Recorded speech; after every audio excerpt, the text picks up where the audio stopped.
All right. Welcome everyone to today's webinar, Catalytic Capital, Unlocking Africa's Impact Potential.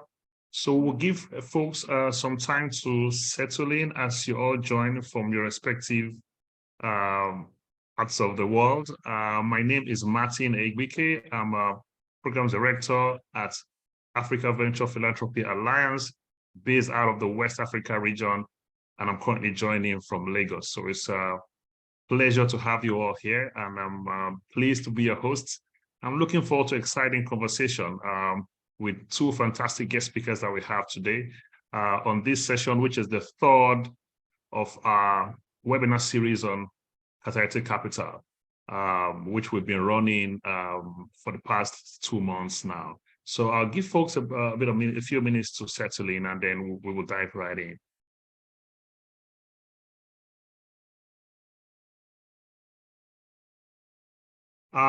So as you join, I would appreciate if you tell us where you're joining from by putting that in the chat so that we get a sense of where people are joining from today. So please just drop your name, brief introduction of yourself in the chat room and tell us where you're joining from.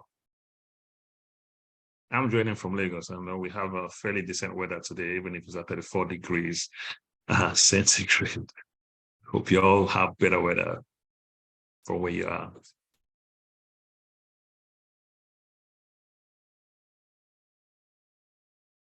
Thank you, Amma. Colin, thank you for joining. I can see Colin joining from South Africa, Cape Town. Excellent. Oh, great. Hans, you're joining from DC. That will be quite early your time. Thank you so much for staying up for this, waking up early for this. Rosemary from Nairobi, pleasure to have you. Patrick from Tanzania, thank you. Welcome to today's session. Okay. Bastian from Berlin, Germany. Okay, so we have a very decent attendance today in terms of diversity and where people are joining from. So that's a real pleasure to see. Thank you. I can see Atemori, welcome from Lagos, my neighbor.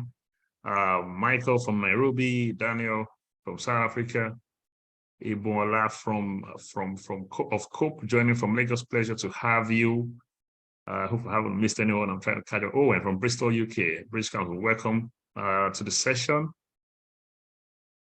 Pleased to have you all here with us today. Gilbert, welcome.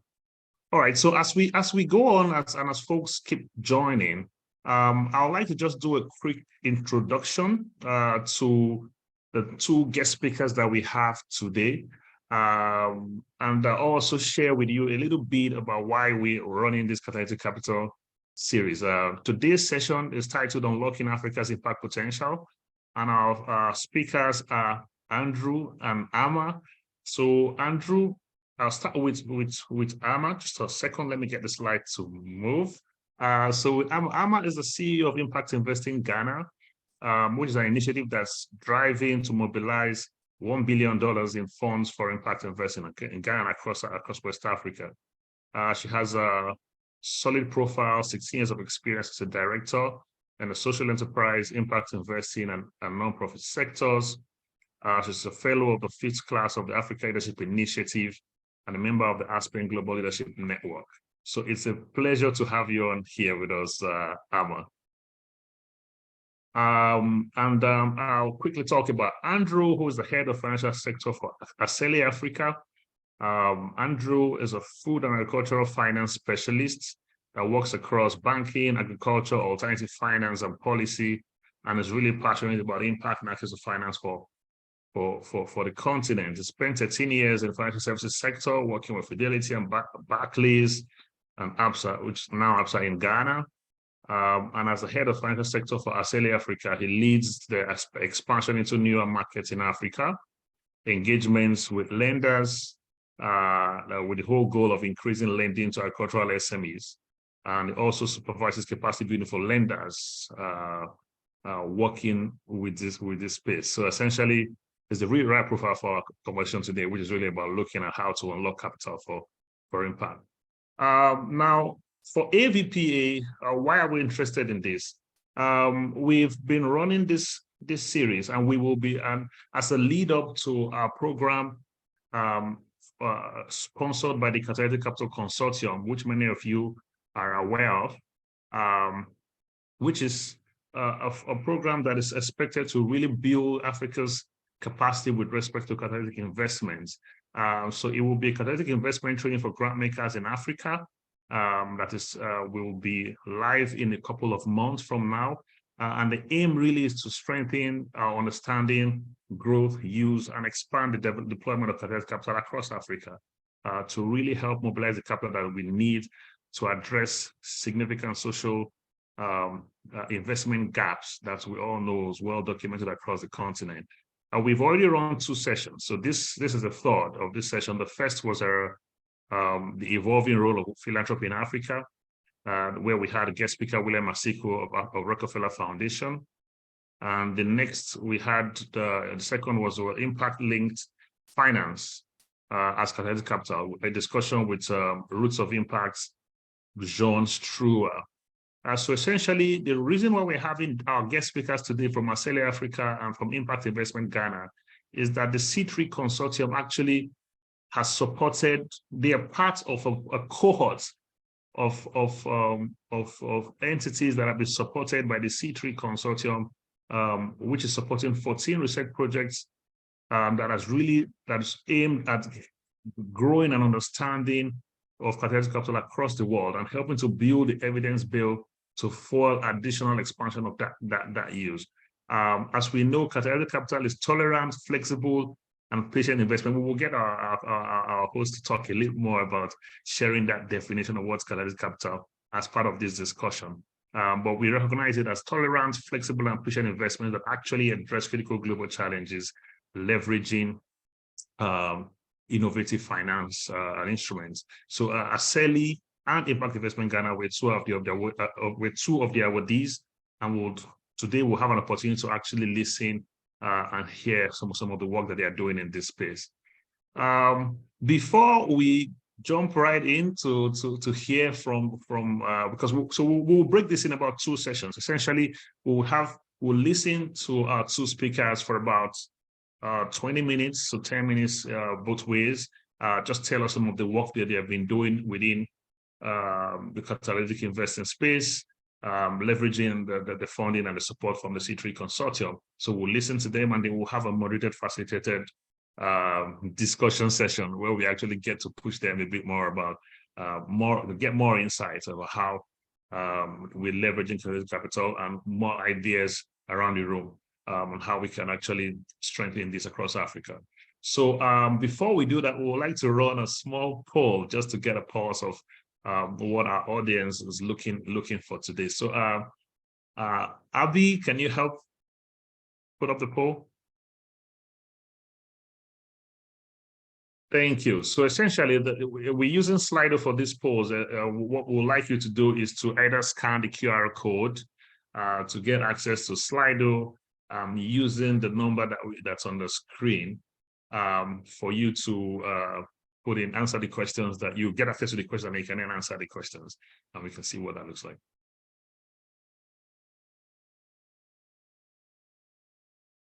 So go ahead, Abby. Is the poll up now? Are folks assessing it? If you can't access it, please drop a comment, and I think we also have the link in the chat as well.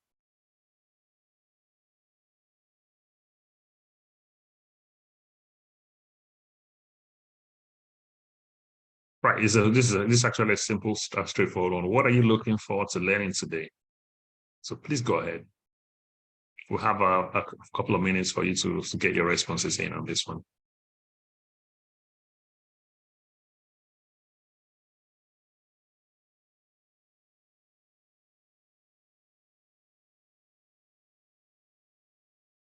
Okay. And of course, our speakers are taking notes of some of the key themes emerging in terms of what our participants here are looking forward to learning. And we'll try to make sure that we cover all the learning objectives and learning expectations of our audience. Okay, that's investment.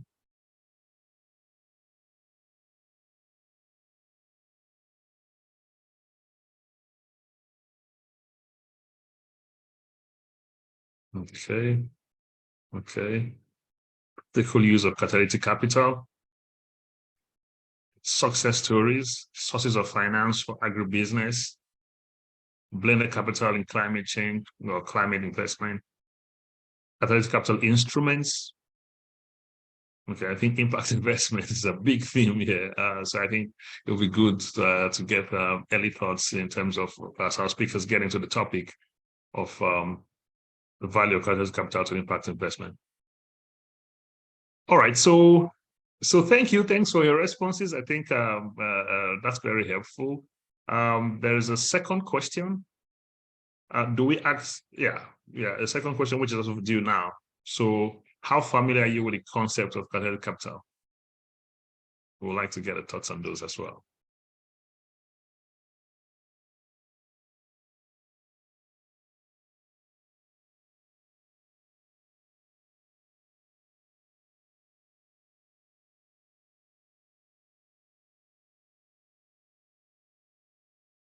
All right, so at the moment, 1 in 5 people who have joined us today believe they're very familiar with the concept. That's gone down a bit in the last second. So essentially, this obviously is an area where there is still a lot of learning, a lot of understanding, a lot of unpacking that's needed for this concept of catalytic capital and how it is and what it actually means, and how it translates into how it translates as a relevant tool for development. So that's, I guess, highlights the value of the sessions that like this, where we get to engage with actors who are in the space, who have access to data and knowledge and intelligence about catalytic capital, and can share the type of insights that allow us to all live here with a better understanding of what the concept is and how it's applied, and what takeaways that what we can do, what we can take away from this in terms of what action we should do next to further the growth and expansion of the use of catalytic capital to mobilize critical funding for development on continents. So that said, I would like us to welcome at this point Andrew. I think Andrew, we could go first to spend about 10 minutes talking about Aceli Capital. On this same theme of unlocking Africa's impact potential. Andrew, are you ready? We can't hear you, so I think you're still on mute, and you're still muted, Andrew. Yeah, sorry about that. Excellent. Can you hear me now, please? Yes, we can hear you well, and we can also see your slide. So please go ahead. Give us a quick overview of your thoughts and your work in this space. Thank you. Thank you very much.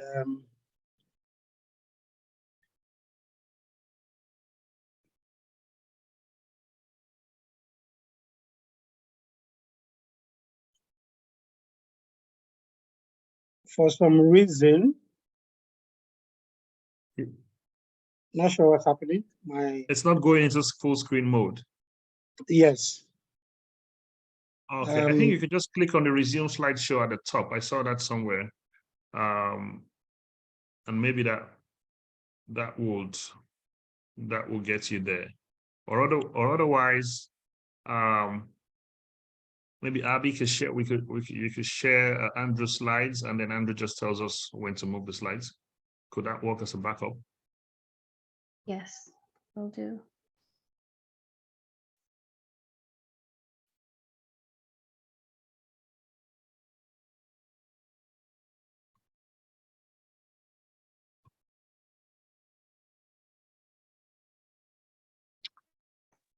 Is that my screen, or Abby, is yours? That's yours. Okay, thank you very much. So I'll start first with the results of Aceli. Aceli started much earlier, but we launched in September 2020. And in your short is the results so far as at March 31. We have 28 active lenders made up of commercial banks, non-bank financial institutions, and global social lenders. We have so far mobilized 99 million average loan size $116,000, and covered 854 loans. One important takeaway today is our current leverage ratio is 10 times. What it means is, with the incentives that we are offering to lenders, we are able to 10 times increase the size that goes to the SMEs. And in terms of SMEs that have received Aceli loans, because the discussions today are around impact, 634 million of purchases have been done from 568,000 farmers. 43% of these are women. 18% of our loan goes to the climate and environment impact bonus area, 58% to food security, and 55% of our loans have gone to first-time borrowers. This is how we have performed so far. When we started in 2020, we registered 24 loans. Of course, we started in September 2020. At the time, 16 lenders were registered. This increased to 25, and we registered a corresponding 257 loans. And this further increased. This year, we are looking to register 800 loans from 37 of our lenders. We are beginning to see early results. And last year, at our first convening in Nairobi, Family Bank emerged as the best bank to have increased lending to high impact SMEs amongst the lots. The most important thing to learn here is, at the time Family Bank approached us, 92% of their loan was in the T subsector. And so we thought we will not bring any additionality if we allow them to register T. And so though we accredited them, they were not to register, or they will not receive incentives for T. And the purpose to diversify their book over 3 years. But we are happy to report that over a period of 18 months, they had diversified their book, and now T is 38% of the book, and they have increased agricultural book by 79% and doubled the size of the loans that went to their women group. And in the words of the head of agri-finance, who is in the middle, who received the award together with her boss, they said Aceli has brought about change, and they are now innovative in product design. These are some of the early signs that we are beginning to pick.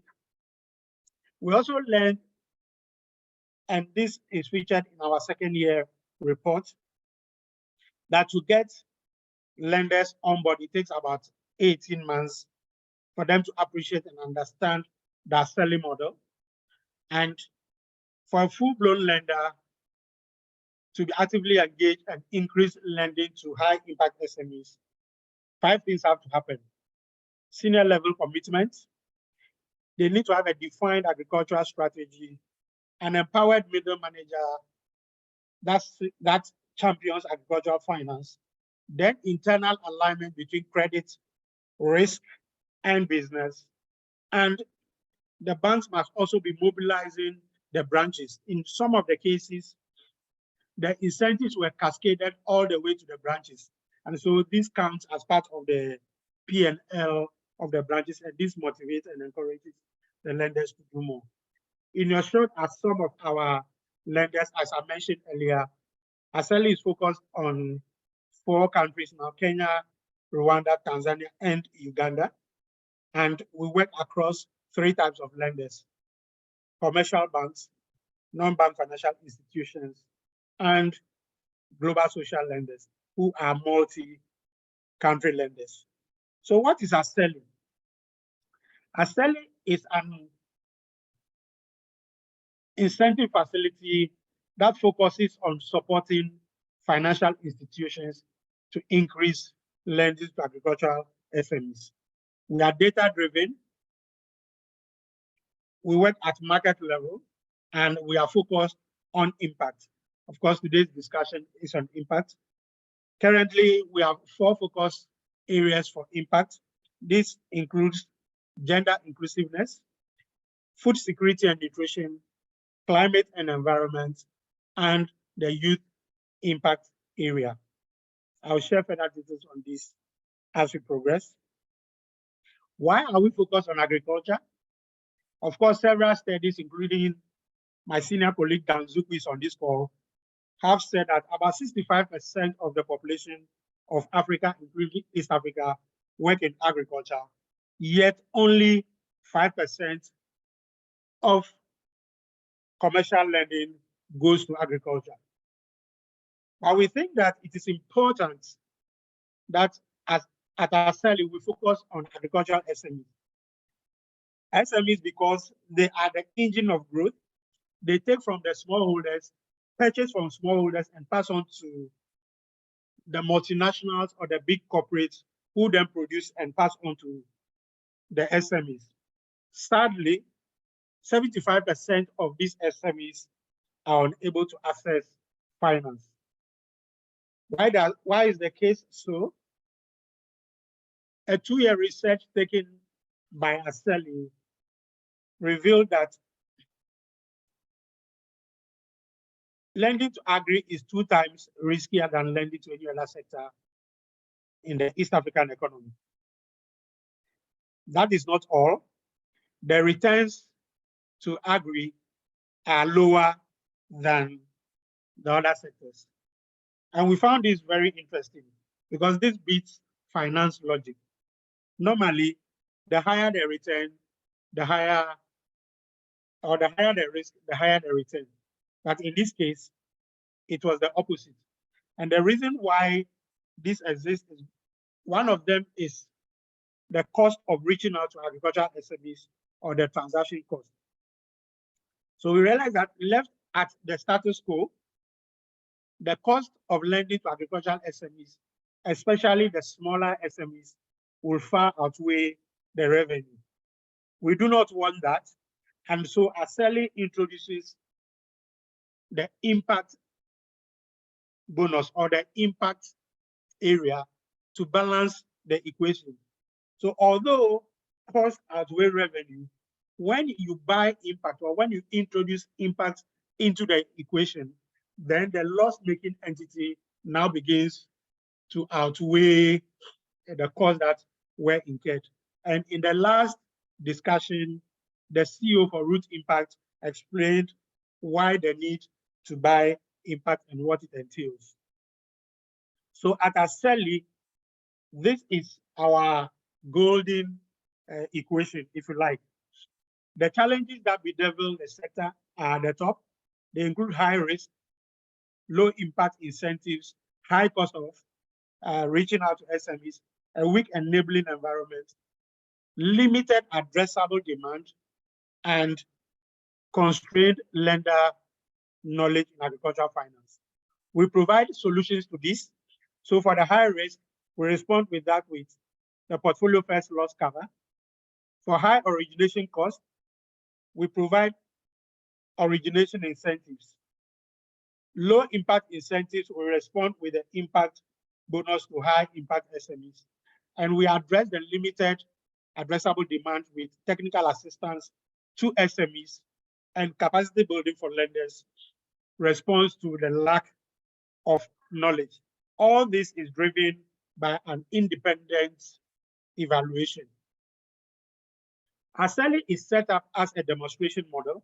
So we are donor funded, including USAID, UK Aid, IKEA Foundation, the C3 Mulago Foundation, Good Energies. And as I mentioned, we have 3 broad offerings: financial incentives, technical assistance to SMEs and lenders, and driven by data and lending. The focus is to mobilize 600 million over the period, improve the livelihood of 1 million farmers and opportunity to scale and replicate our model in other geographies in East Africa and Africa at large. So at Aceli, we are focused on strengthening the enabling environment, deepening impact, increasing capital supply, and expand addressable demand by offering technical assistance. In your short is our financial incentive model, and probably I'll get the opportunity to speak about more. But our first loss cover addresses risk. And so we reward you with a baseline incentive. Then if the lender is new, if the SME is new to the lender, we increase the incentive that you get. And if it meets any of our impact criteria I spoke about earlier, then you receive additional support in the form of impact bonus. We run the same on the origination incentive as well.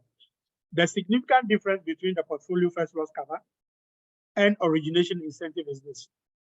The portfolio first loss cover operates as a credit guarantee. And so whatever incentives you receive goes into an escrow account if you are a regulated lender, or Aceli holds that in trust for you if you are not a regulated lender. And so when a deal goes bad, then with our approval, you claw back the outstanding principal from the escrow account. But origination incentive is to support you to reduce your cost of doing deals to agri-SMEs. And so these are paid quarterly in arrears, and it goes straight into your P&L. We do have a qualifying criteria. So loans between 3 months and 5 years are what will qualify for Aceli incentive. Qualifying loans must be interest-bearing and priced at market range. For origination incentive, the loans must be between $25,000 and $500,000. And for portfolio cover, from $25,000 to $1.75 million. The purpose of the loan is strictly agriculture. So CAPEX, factoring, leasing, etc. will qualify. Of course, we are interested in impact. So aside the 4 impact areas I spoke about earlier, we also have some basic impact areas which include your annual revenue and minimum turnover. You must also be buying from 25 smallholder farmers or selling to 100 smallholders. You must employ a minimum of 5 SMEs. And if the loan meets the high impact areas that I mentioned, then of course you receive additional bonus. We have exclusion areas just like the IFC does. These are some of the qualifying criteria for the impact areas that I mentioned: food security, climate and environment, gender and inclusion.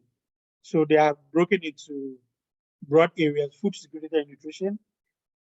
Under climate and environment, we look at the regenerative and circular practices. In gender, we look at inclusion and leadership. And of course, youth between the age of 15 to 35. This is our impact chain. We provide incentives and capacity building to our lending partners. And so we undertake a study to understand what practices will actually shift lending behavior.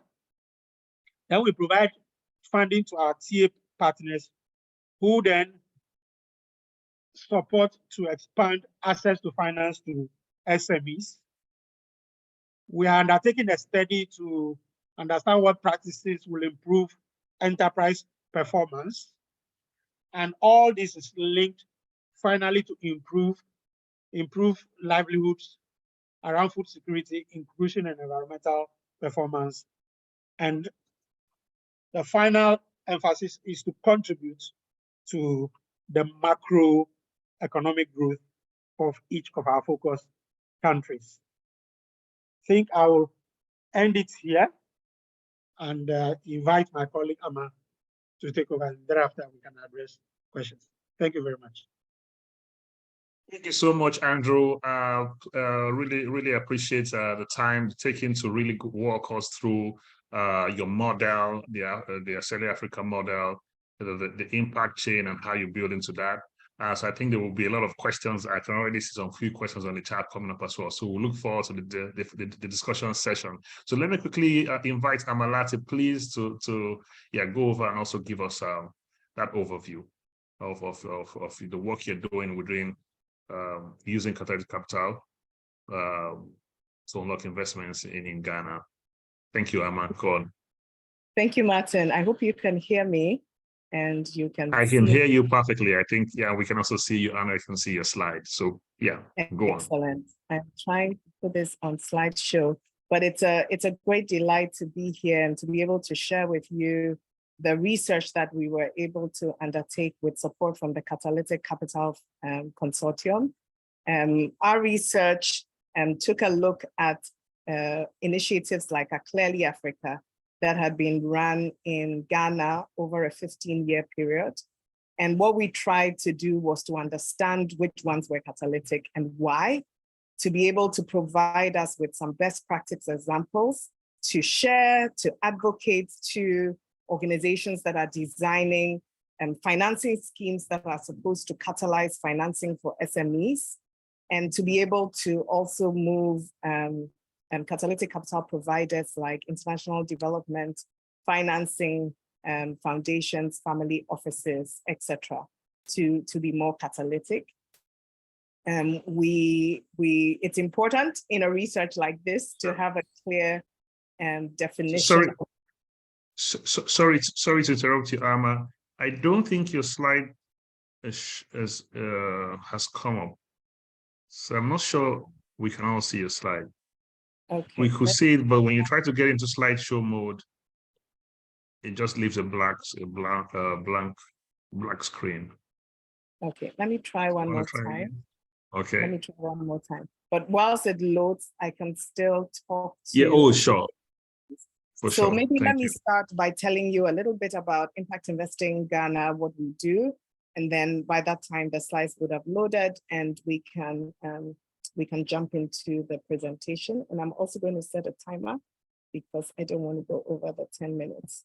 So Impact Investing Ghana is the Ghana National Advisory Board for Impact Investing in Ghana. We are a nonprofit that's set up to fill in the gaps in the ecosystem and to push ecosystem players to take action. We were formed by the private sector and we're one of 33 national advisory boards globally. And so we do a number of things to be able to move the funding. And one of them is research. So I'll be talking to you about one of the research pieces. But in addition to the research, we also, after we have a research that identifies some gaps or identify some action that could be taken, we then push people to take action in collaboratives. And we may be involved in the design of some innovative financing mechanism similar to Aceli Africa that is formed to pilot or to share some idea.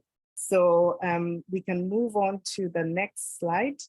That just talks a little bit about who we are. We do research, we build capacity, and after the research, we're helping funds and ventures to structure, and then we're working on the enabling environment. We can go to the next slide. So the goal of the study was to provide insights to help us mobilize catalytic capital for SMEs, especially capital that's appropriate for their size and for the needs of Africa.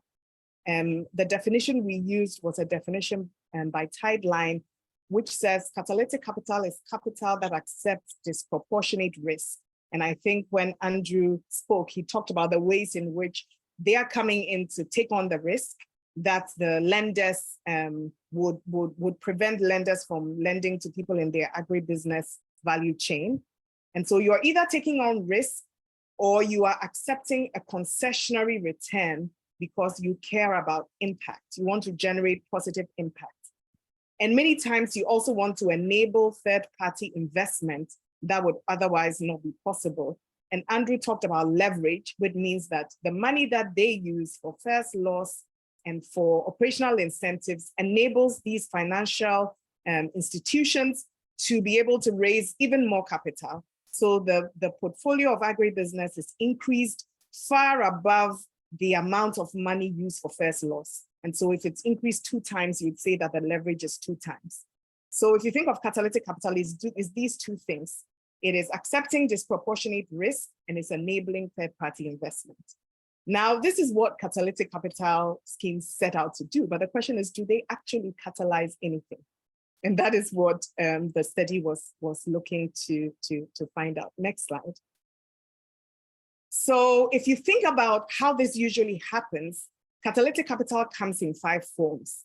Either you're accepting a lower price, you're providing a guarantee, you're taking a subordinated position, like Aceli did with a first loss position, or the guarantee is also a first loss guarantee. Or maybe you are going into investments that have a longer duration than the average investment in your place. And sometimes everything else we call purpose, non-traditional terms, just creating a customized product, for example, a smaller investment size or collateral-free investments or other flexible means. And next slide. So the roles: seeding, scaling, sustaining, rejuvenating. These are all places in the life cycle of a firm where catalytic capital can come in to perform a particular function. So seeding, you're talking about innovation. So Aceli spoke about 65 million from a number of catalytic capital providers to seed Aceli. And now Aceli is providing capital to enable financial services companies in East Africa to scale their ag portfolios.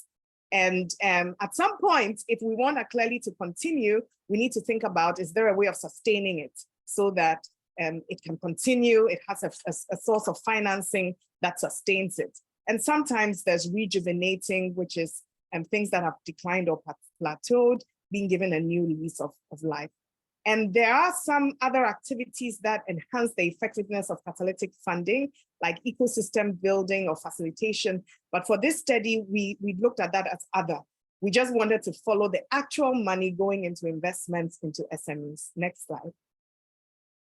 So we defined SMEs using the Ghana Statistical Service definition, which ranges from 25K to 3 million in assets. And we took out data from micro and large businesses so that we could look at this segment. And we can go to the next slide. And let me say that we did this research in partnership with Aceli University. And now some of you may be wondering, why do we need catalytic capital? Andrew talked about the gap in East Africa. Ghana has one of the highest SME financing gaps in Ghana, in Africa. It's almost 5 billion. And the SME financing gap is especially high for sectors like agriculture. Andrew spoke about that. And when you have gaps like this, it means that there's a market failure of some sort. And that's why catalytic capital is needed. And next slide. So this is the methodology. We did desk research. We interviewed both investors and investees. We did a survey of both investors and investees. And then we validated data in workshops with industry professionals, including investors and investees. We can skip 2 slides to the next one. And this is what we found. Catalytic capital was deployed in 3 ways. Sometimes you had a catalytic funder deploying straight to an SME. And then there were times when you had a catalytic capital going into a catalytic vehicle like Aceli Capital to an SME. And then we found some catalytic funders putting money through commercial institutions to create a catalytic product. So Aceli's investee funds were commercial institutions who were being pushed to be catalytic. Their regular business was not lending to agri-business SMEs in the exact demographic that Aceli was trying to push them to do. And so these are the 3 ways that catalytic capital is deployed. And there are different goals when catalytic funders deploy money. And let's go to the next one. We found 72 SME financing schemes. They were valued at $1.73 billion. And in those schemes, the capital that was invested in SMEs was 1.16 billion. And out of that, 949 million of it was catalytic capital investment in SMEs. Now, these schemes were not very good at tracking third-party investments unlocked. And so there were only 10 of them that had verifiable data on funding unlocked. And of them, those 10 schemes had unlocked 552 million, and it was about 5 times the total value of the 10 schemes combined. So this tells you that catalytic capital was helpful in unlocking third-party investments, but catalytic capital investors need to be more rigorous in the way they track and measure their impact, so we can learn more from their successes and failures and develop more catalytic vehicles. And it's interesting that the schemes that made capital investments unlocked more capital.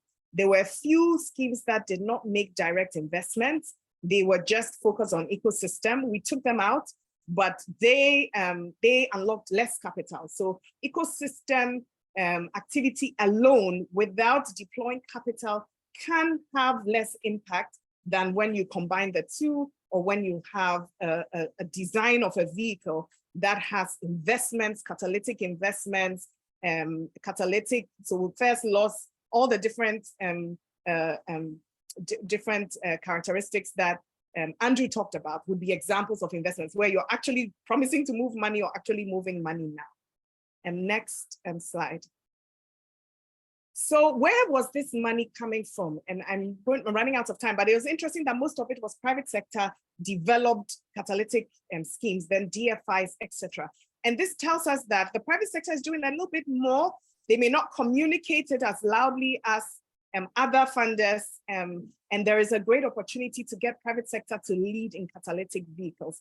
I want to rush because I'm almost out of time through the key sort of findings, and so we can skip to the next slides. Let's skip just to say that to understand what was actually happening, we had 113 deals where we had detailed information, and so we could see what was happening. On average, it was 2 concessions that were deployed, patience and purpose. And this was because there was short investor tenors, lack of collateral. Pricing of loans was the biggest issue for SMEs in Ghana, but very few catalytic investors were willing to accept a return below market rates. And so that was interesting to see that there was still a gap, and that's one of the places we're advocating for. Next slide. That's my timer. Let's go to the next slide. We saw that each dollar mobilized 3 to 7 times additional investments when we did the deep dive into the 113 deals. And some of the impact was revenue, return on investment increased 25 times, employment increased 60 times. They unlocked 3 to 7 times third-party investments. And one of the biggest things was enabling underserved populations or underserved markets like agriculture to access financing. And so we can skip.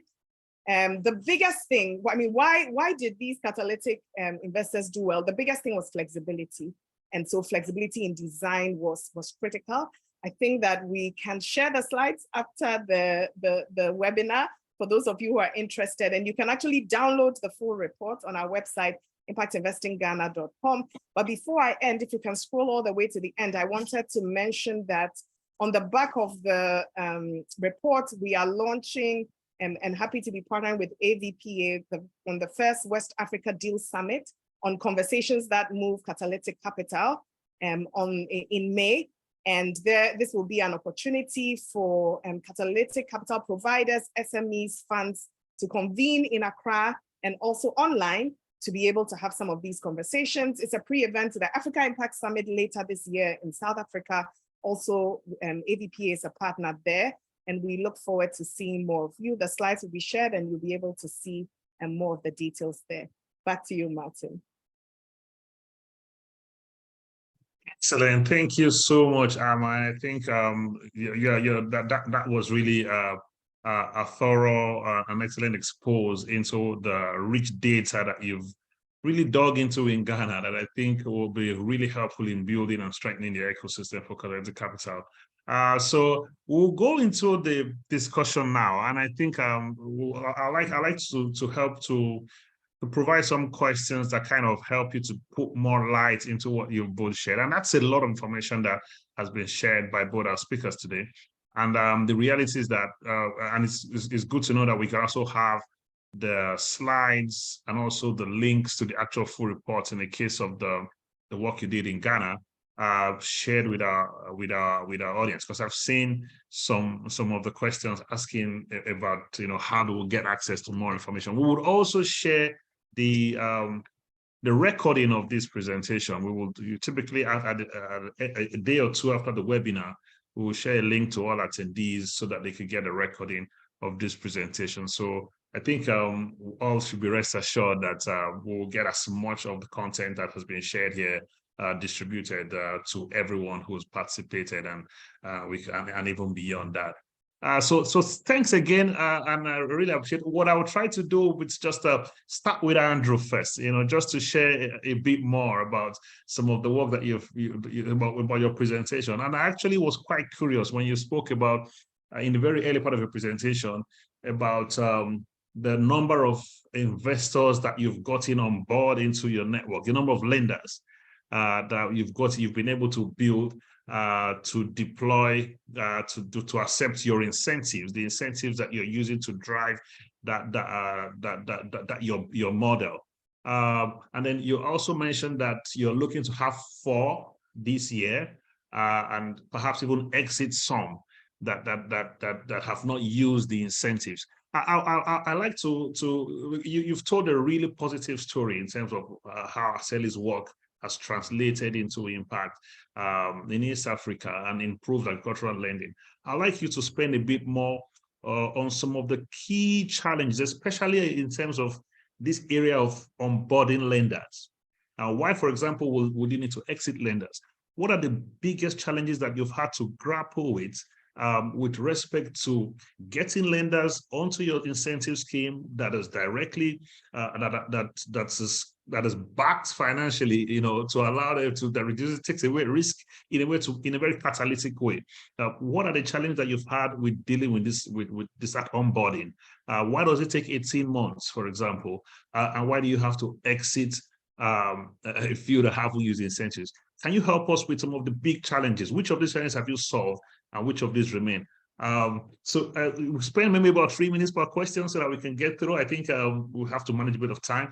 So yeah, we'd like to get your perspectives on that for a start. Thank you. Yeah, thank you very much.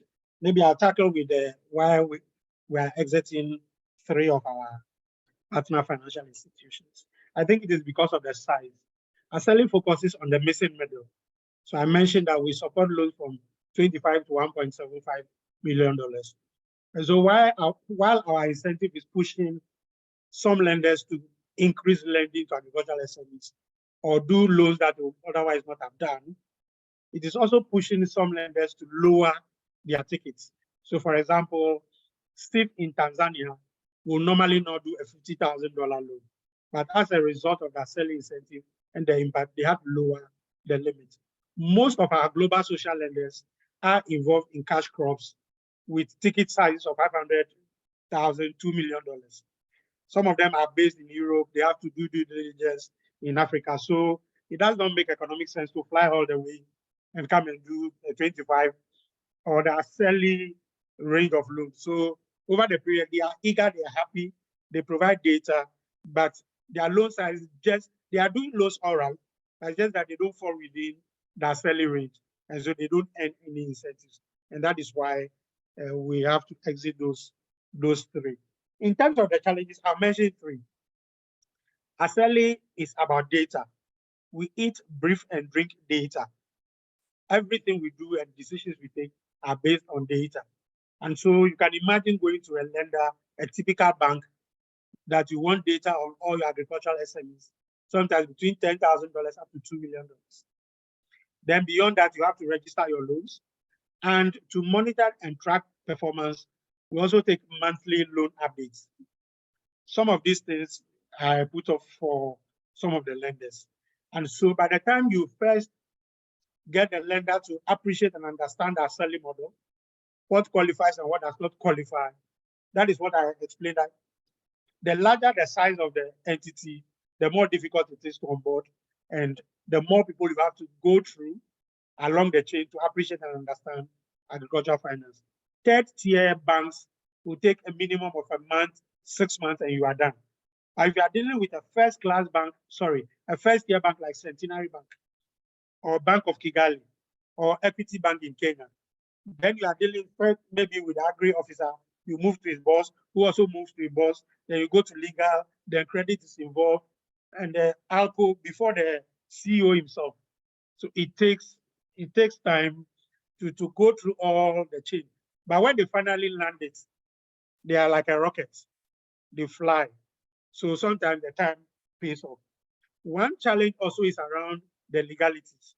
So Aceli operates in multi countries, and we are dealing with 3 different set of lenders. So there are global social lenders who are based in Europe or Latin America. Then you have people from the 4 countries. So you can imagine going through the legal webs to try to appreciate and understand our terminology. So this also takes time.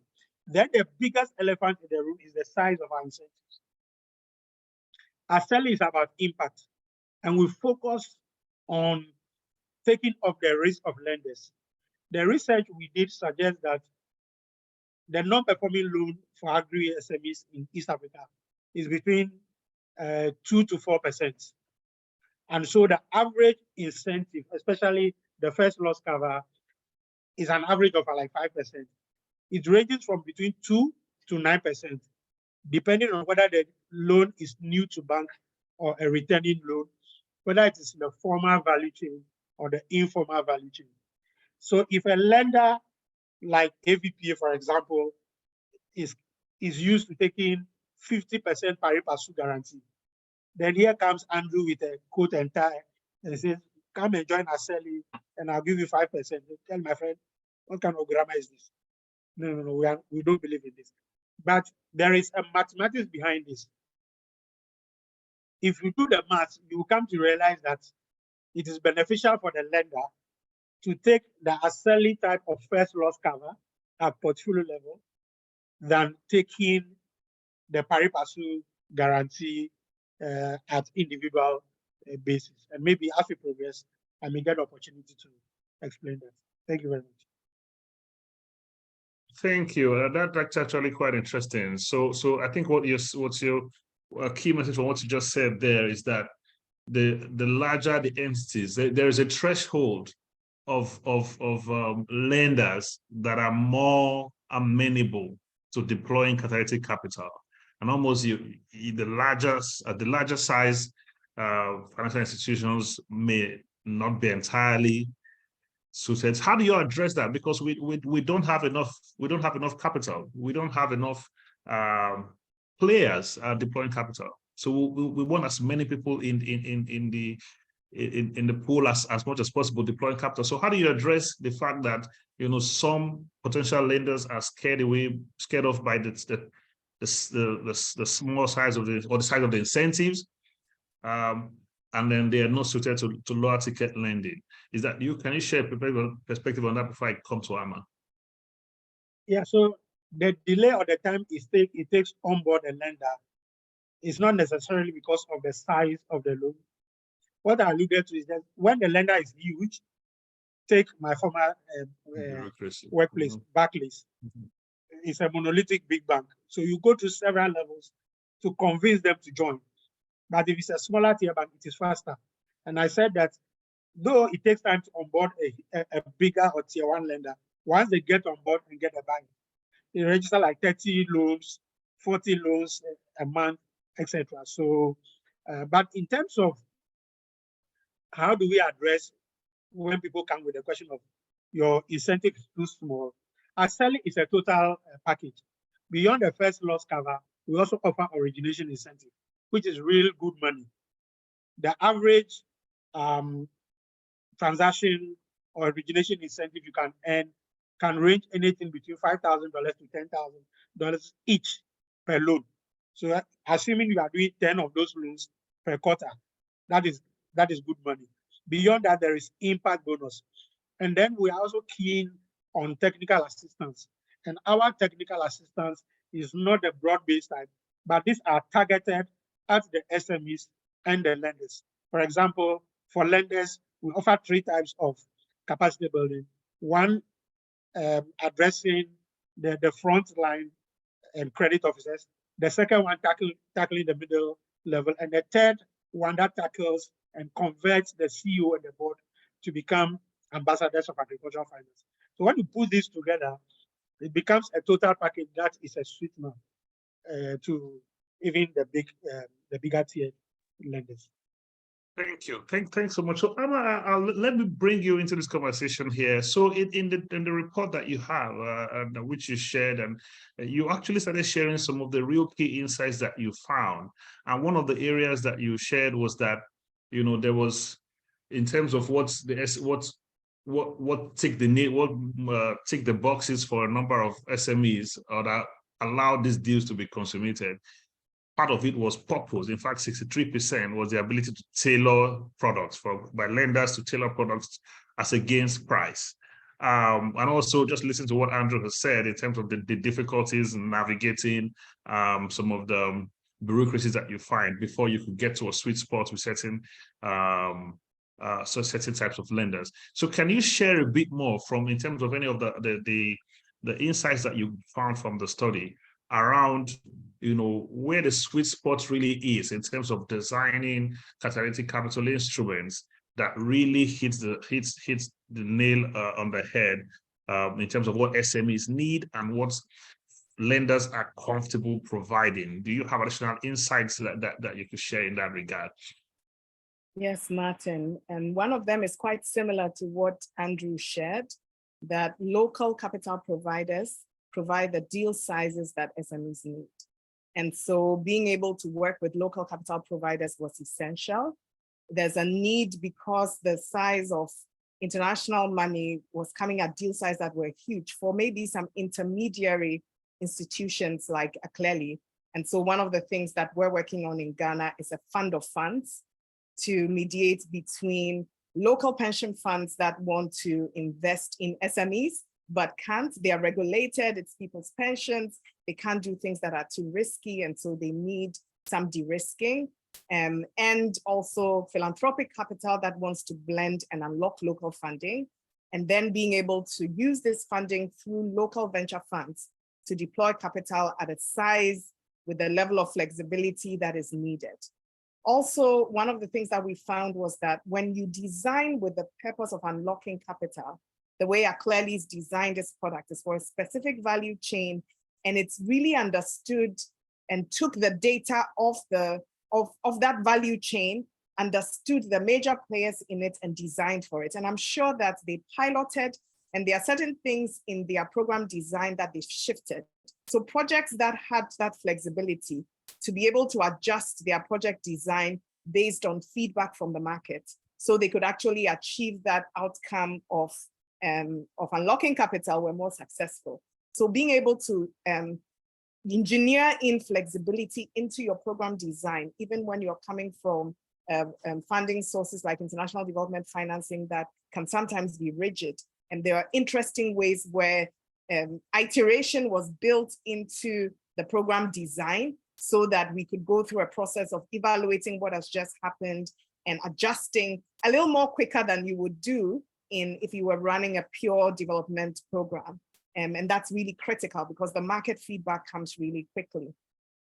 We also saw that the intentionality in bringing along capital that if you want to leverage, like they got banks to leverage, right from the beginning, you need to be talking to the sources of capital you intend to leverage. You need to sort of bring them along. You can't run a program for 2 years and then do a workshop and announce to people who don't know who you are and what you're doing, we have these great opportunities. We want to leverage your financing. You need to include them from design all the way through to implementation, keeping them along the journey. So this is commercial capital that you want to unlock with your catalytic investments.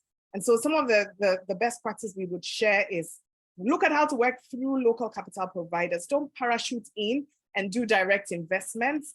You can do that once in a while, but it really makes sense only for very big deals. And you may feel good to have a nice holiday in Africa and come meet some SMEs. But if you really want to be transformational, then you want to design comprehensive programs and work through local capital providers. Thank you so much, Amma. That's a really strong perspective. So I'll come back again to Andrew, and I'll come back to you, Amma, shortly. And so, Andrew, my next question for you is really around looking at the value chain, because just like Amma said, one of the things that apparently looks to be working quite well for Aceli is that you actually have a very tailored product. It's value chain specific. You've built the product with a particular end user in mind, and all the iteration that's required to get the product right appears to have been built into the model somehow. So my question will be, we know that the agribusiness value chain is quite complex, and financing in Africa is perhaps just one part of that jigsaw, right? So I do know that your product is designed to actually drive impact, to impact the value chain in the broadest form possible. So I'd like you to share with us how do you ensure that the work that you're doing, working in this sector, is not as consumed by the other constraints that have to be dealt with across the other value chain constraints that exist that are non-finance. I don't know if you get the question right. So essentially what I'm basically saying is, how does your work and in the way that Aceli is set up to operate ensure that the SMEs that are getting the financing is they are able to leverage that finance to actually improve business enterprise performance, despite the other challenges that exist and other constraints that exist in the value chain? Can you share a bit more about that? Yeah, thank you, Martin. So to start with, Aceli is value chain agnostic. So we support all value chains except tobacco and alcohol. Of course, strong spirit alcohol for obvious reasons. These are no-go areas for some of our business. And so we don't do that. But beyond financing, we provide technical assistance as well, which I alluded to shortly. Aceli works through several partners, so we don't do everything ourselves.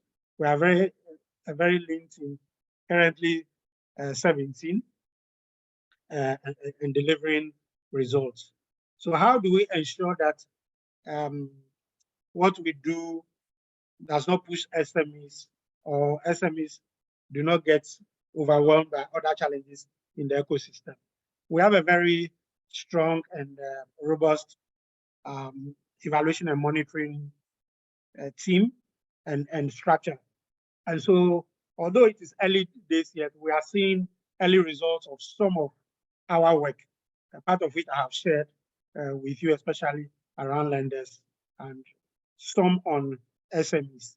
Of course, we cannot attribute all the changes that happen in the life of an SME to Aceli, because there could be other exogenous factors as well. But we are undertaking studies like difference in difference, just to understand what difference are we making in a particular sector to a lender, as opposed to other things that are happening in the life of that particular lender in another sector. We are undertaking gender-less investment tiered to some of our SMEs. And these are all aimed at bringing a difference into the life of the SME. Of course, because we just launched in 2020, I'm sure, and some of the papers or reports are on our website. Later this year or into early next year, we will have developed enough data to begin to now track and attribute some of the changes in the lives of the SMEs to Aceli.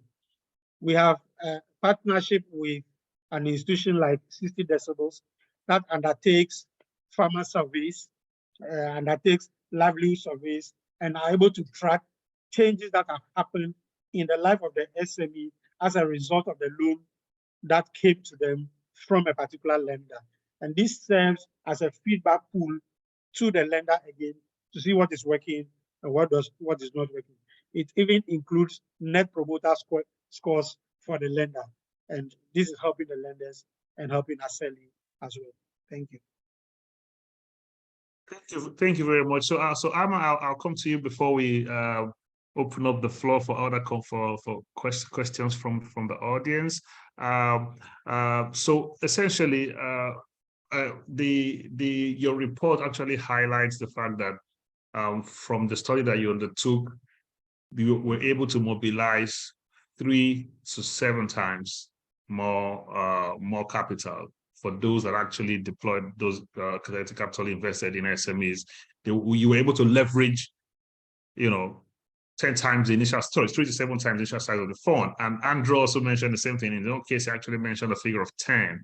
And then your report also goes into some detail in terms of the nuanced ways in which such leverage occurs. For example, one of the aspects of the report talk about traditional sources and non-traditional terms being an important aspect of how you ultimately get that leverage and actually, so I wanted to share more about that, about what those terms, because we do have lenders who have joined on this call, you do have capital deployers who have joined on this call, and they want to understand a bit more in terms of, what ways in which you can actually get that leverage, what ways in which you can actually unlock the additional funding.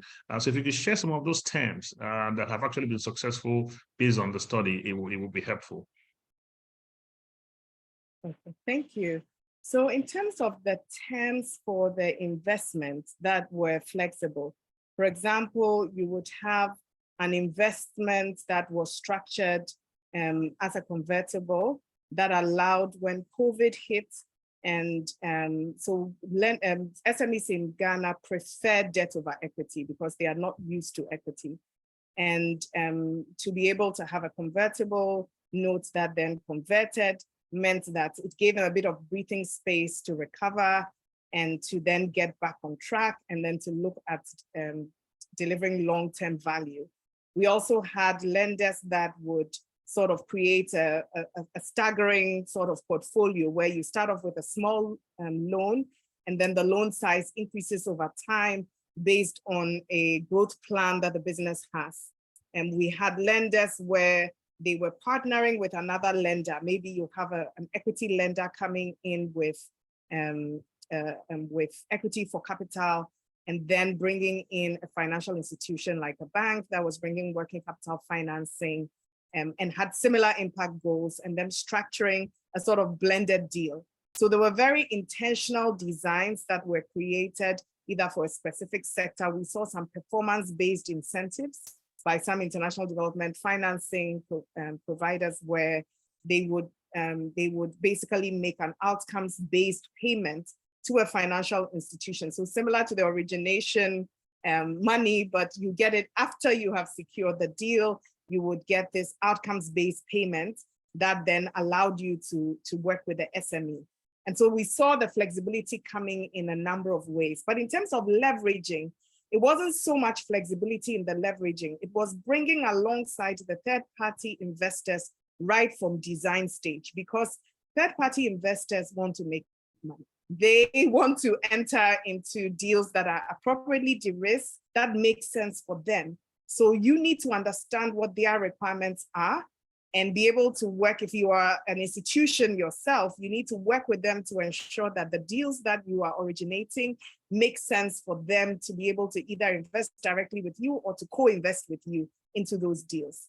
And so I would say that the big thing that really helped to unlock third-party investments was engaging those third-party investments right from design stage, when you're designing the vehicle or the product, and keeping them engaged throughout the life cycle and having honest conversations about what is possible, what is not possible, believing them when they tell you what they can't do and what their constraints are, and then problem solving with them around those constraints to be able to unlock the capital that you need. So for example, the fund of funds we're working with pensions. It's a regulated industry.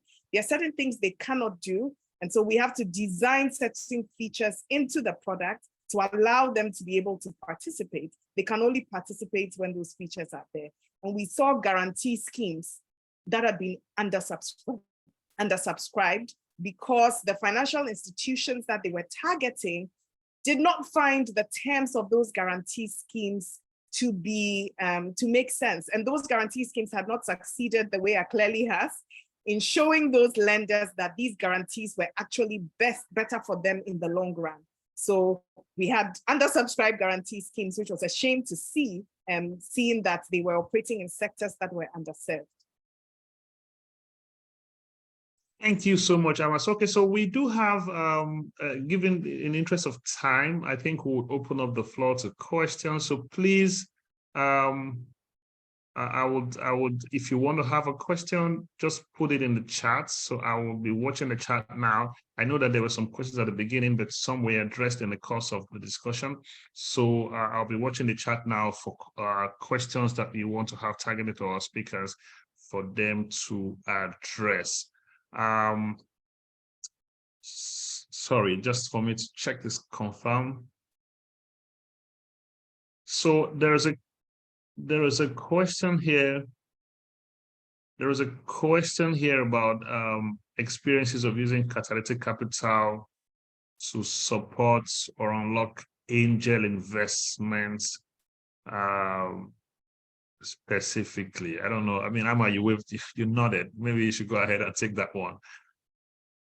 So this came up as a big opportunity. And one of the findings from the report was that not enough catalytic capital is going into unlocking local capital sources and into that kind of innovation. And so that's one of the things we're pushing with the conference and engagement with catalytic capital providers after. It's just not enough. We have the Africa Early Stage Investor Forum and Summit. We have the Accra Angels and Ghana Angels Network in Ghana. And the Ghana Angels Network is now working as an apex body to drive angel investing.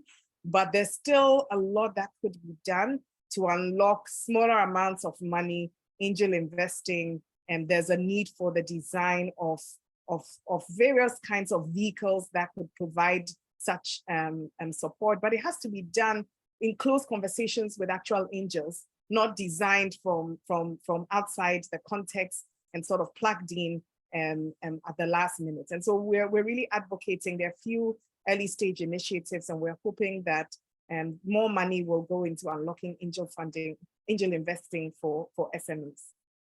Because we're already doing angel investments, just not in a formalized way. It's family and friends lending, and it's not always scalable. Excellent, thank you. So while we wait for additional questions, okay, there's a question in here.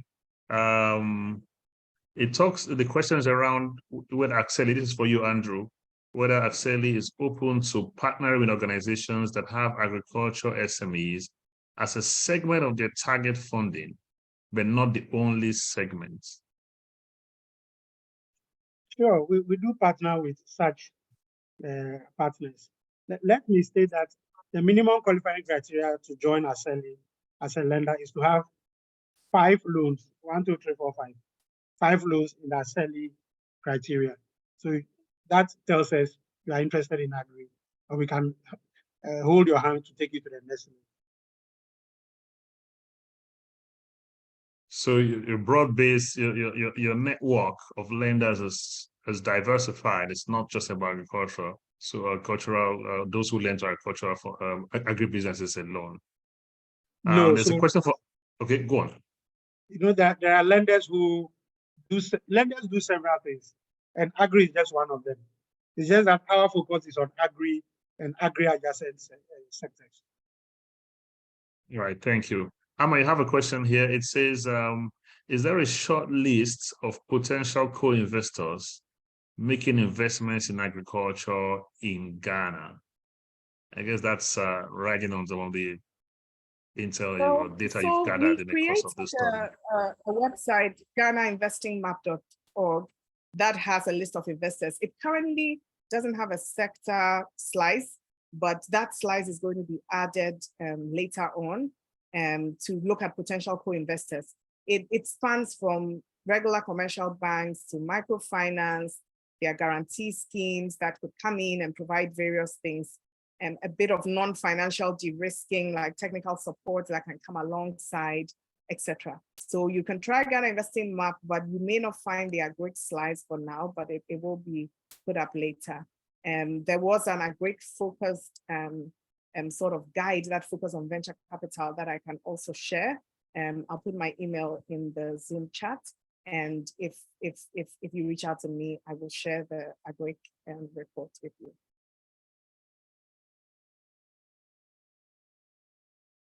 Okay. And I think in general, I mean, in West Africa, impact investment. I mean, I think the question is specifically for Ghana, but impact investment Ghana, impact investment Nigeria, so AVP in Nigeria. Across the region, we're building a network of folks who are actually interested in investing in impact investment or forms of social investment across the region. So essentially, that access to potential co-investors. There are a number of platforms as well that support deal sharing, which there is access to. I know the question is specific about agribusiness, but then broadly, there are just platforms that can be tapped into through AVPA and the IIF. So I guess that will be helpful additional insights as well on that question. Okay, so I think Patrick had some questions earlier. I was trying to scroll up to see Patrick's question. Patrick, do you want to unmute and just ask? Because I'm scrolling up, but I can't quite locate your earlier questions. If they've not been addressed, can you unmute and go ahead and ask? But please let other questions keep coming in as the conversation comes to conclusion now. Yeah, thank you, Martin. My first question was looking at the impressive trend that Aceli had, and I was wondering if they did have any effect of COVID effect between 2019 to 2020. And the second question, I think it was around what was, based on the AMA presentation, what was effective vehicle for the Catalytic funding, looking at the third-party involvement or direct? Thank you. So I guess it depends on what your goal was. What I can tell you is that the hardest one was when you're working with a commercial institution and wanting it to create a catalytic product. It just needed to make sense for the institution, and you needed to really work with them to get the buy-in on multiple levels, senior level, mid-managers, etc., for the money to get deployed. We found money that had not been deployed. It had left a catalytic capital provider into a commercial institution, but it could not be deployed because the incentives were not set up for the staff of that institution to actually do the deployment. And then the time for the project passes and it kind of gets returned. And that was just a shame. So there was a need for that level of intentionality. If you're going to work with a commercial institution, you need to put in the time to align the interests so the money actually gets deployed. In terms of direct investments, if you are a catalytic vehicle, then it would be direct. So for example, Aceli is working through the bank. Some of them are SMEs. And so there wasn't really a best practice model. It was that you should recognize the pros and cons of the model you're choosing and design for success. So maybe Thank you. Andrew, there was a question for you there. Yeah. Yeah, to Patrick's question. I mentioned earlier that Aceli launched in September 2020. So we designed Aceli throughout the COVID period. We noticed high MPLs for most lenders in 2020 and 2021. Fortunately, that has not reflected in claims on Aceli. So far, we've received 4 claims coming through out of the 854 registered so far. And the way Aceli is designed, it sort of rewards lenders who take lending seriously, because we are not taking off all your risk, we are sharing in your risk. And I mentioned earlier that our first loss cover covers averagely 5% of your loan. So, and we are not giving you capital for on-lending. We are only providing an incentive to encourage you to lend more. And I think that has translated, in addition to the TA, to good practices from the lenders. Thank you. Thank you. I see I see additional question from Patrick that says the eligibility criteria for Aceli, is it flexible and looking at parameters such as number of smallholder farmers, minimum turnover, number of employees? I feel that has been addressed, but please go ahead, Andrew, if you can drop a quick response to that. So Aceli's focus is on the missing middle. Our research suggests that there are a plethora of lenders, including MFIs, who support smaller ticket loans, and there are several commercial banks who do the bigger tickets. It's the missing middle between 25 and 1.75 who are actually the engine for SMEs that do not attract the right funding at the right amount and at the right tenor.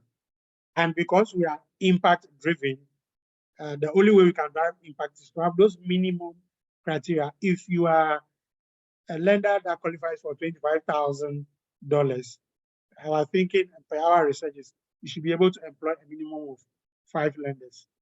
Otherwise, then we will be literally struggling in the same market with the MFIs. Thank you. Excellent.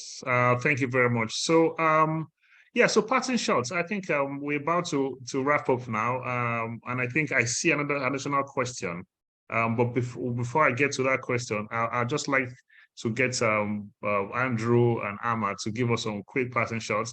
If we're able to address that question, we will. If not, we'll have a way to follow up offline for that question to be addressed. Well, I would like us to also do one quick poll before we wrap up. But yeah, so for Amma and Andrew, please, I'd like to get what is the call to action? What will be for those of us who, for the audience that's listening here, interested in deploying catalytic capital, will be participating in one way or the other within the ecosystem? What will be your single call to action?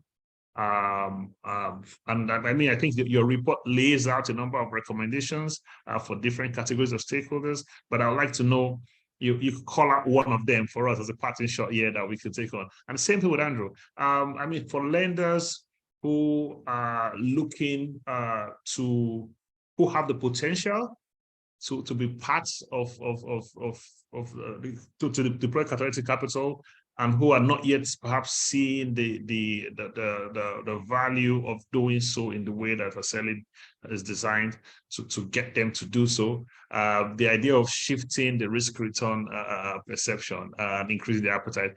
What would you say as a call to action for them that they can take away from this session and act on? I would like to get that from both of you before we wrap up. Yeah, go ahead, Amma, you can go first. Thank you, Martin. I would say my big call to action is really working through local capital providers. If you want to have that missing middle filled, and we want to see those deal sizes that we need to have growth in small and medium enterprises in Africa, I would say people being willing to actually take on risk, not just talk about it, but take on risk, and to have very thoughtfully designed vehicles that can achieve the purposes for which they were created. Thank you. Andrew? My call to other lenders who are not part of the Aceli network yet. It's a shame we are not in West Africa yet. Maybe soon we will enter. But impact lending does reduce the cost of lending. It brings in additional capital, and it positions the lender as supporting the public good. Can you imagine showcasing to your shareholders and the government that you support women, you support youth, you are involved in the climate and environment? It gives you the bragging factor. And so it is the go-to thing, and it is the thing to do. Draw near to any impact segment, learn from them, and get on board. Thank you. Excellent. Thank you very much. So before we wrap up, I would like to ask Abby to help us with a quick poll. And then after that, I would ask a colleague of mine to also help out Abu to talk about some quick announcements on AVPA upcoming events and programs. Okay, I've been told there's no more poll. Okay, so that's fine. So we have 3 minutes, and maybe I'll let Abu give us a couple of announcements on AVPA events and programs that are upcoming. So for Melvin, we see your question is really around the criteria for a measurement and evaluation of the impact of catalytic investments. I think some of that when we share when Andrew's presentation is looked at, a number of the key questions around how they're measuring and thinking about impact, including their KPIs, were actually listed there. So that could be one source to look at. And also the report that was shared, the Impact Investment Ghana report also gives a pointer. You could reach out anyway through the email that you have up there if you want a quick follow-on to hear directly from the speakers, and we'll be happy to help facilitate that. So Abu, over to you. But before I hand over to Abu, Andrew, thank you so much. Amma, thank you so much. I think this has been a very enlightening session. We went through a lot of content in such a short time, but I appreciate the fact that we do have the ability to engage more with the report itself and with the PowerPoint deck that was shared. I think there's real rich content for everyone who's participated and everyone who's joined this session. Thank you very, very much. Please look out for our upcoming programs. I'll let Abu share that, but thank you very much for your time, and much appreciated. So Abu, over to you. Thank you. Thank you very much, Martin. Thank you, Amma and Andrew as well, for creating time to join us and share about your practice today. So I'm going to take a couple of minutes to share about some of our upcoming programs and events for the second quarter onwards. I'm pretty sure most of you are aware of our Catalytic Investing Training Program. That's why you are in this session today. We are going to announce the dates soon, but keep an eye out for any upcoming communications. We're likely going to do one more webinar just to give a breakdown of what the program is going to look like. Also keep an eye out for that in the coming days. As well, our flagship program is the Africa Impact Investing Fellowship.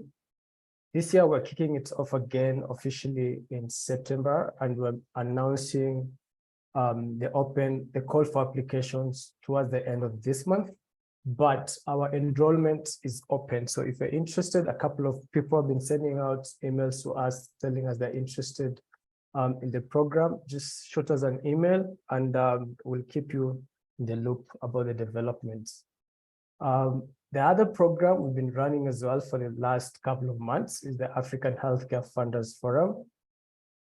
So this one is divided into two sections, the Impact Leadership Program and then the Immersion Program. We're currently running the Immersion Program, but we are also taking in applications of people who are interested in the program. So it's a cyclical program. You can just join in at any level and still be able to take the Impact Leadership Program when it starts. And of course, we mentioned this before, we're very excited that we're going to be formally launching ourselves as a network with a membership launch in Cape Town in July. So Amma mentioned the Africa Impact Summit that's happening in July in Cape Town from the 12th to 14th of July. Just before that, we're going to have a membership launch on the 12th of July in Cape Town, pretty much walking distance from the venue for the other events.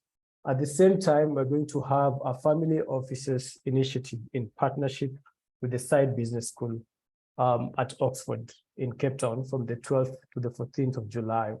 So we're sending out invites for this. If you work with the family office in Africa and you're very keen or interested in joining us for this convening come July, please shoot us an email at info@avpa.africa or just send me an email directly and I'll include you in our invitation. We're sending out the dates shortly. Thank you very much. Oh, sorry, I'm forgetting one more project. So we've been conducting a State of Innovative Finance in South African research in partnership with Deloitte, and we're just about to announce it. We're just about to share it in the coming week or so. So keep an eye out for that as well. We shall convene an almost similar session to share about the research and the findings. Thank you very much. Martin, back to you.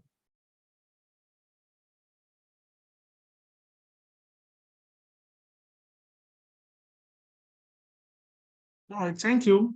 Thank you very much. I think happy to bring the session to a close. I think this has been a very enlightening session.